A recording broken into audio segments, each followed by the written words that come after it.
భారత్ ఎంతో ప్రతిష్టాత్మకంగా నిర్వహించిన ఆపరేషన్ సింధూర్లో రష్యా నుంచి కొనుగోలు చేసిన S-400 surface to air missile systems ఎంతో కీలక పాత్ర పోషించాయి. వీటి పనితీరు అద్భుతంగా ఉండడంతో భవిష్యత్ అవసరాలను దృష్టిలో పెట్టుకుని అదనపు S-400 మిసైల్ సిస్టమ్స్ ని సమకూర్చుకోవాలని భారత సైన్యం నిర్ణయించింది.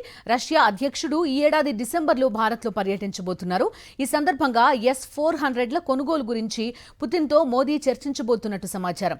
ఇప్పటికే 5 S-400 కొనుగోలు కోసం భారత ప్రభుత్వం 2018 అక్టోబర్లో రష్యాతో ఒప్పందం కుదుర్చుకుంది. ఇందులో 3 అప్పగించగా మిగిలిన 2 త్వరలో రానున్నాయి. ఇవి కాకుండా అదనపు వ్యవస్థల కొనుగోలుకు ప్రతిపాదన సిద్ధమైంది. భారత్ ఎంతో ప్రతిష్టాత్మకంగా నిర్వహించిన ఆపరేషన్ సింధూర్లో రష్యా నుంచి కొనుగోలు చేసిన S-400 surface to air missile systems ఎంతో కీలక పాత్ర పోషించాయి. వీటి పనితీరు అద్భుతంగా ఉండడంతో భవిష్యత్ అవసరాలను దృష్టిలో పెట్టుకుని అదనపు S-400 మిసైల్ సిస్టమ్స్ ని సమకూర్చుకోవాలని భారత సైన్యం నిర్ణయించింది.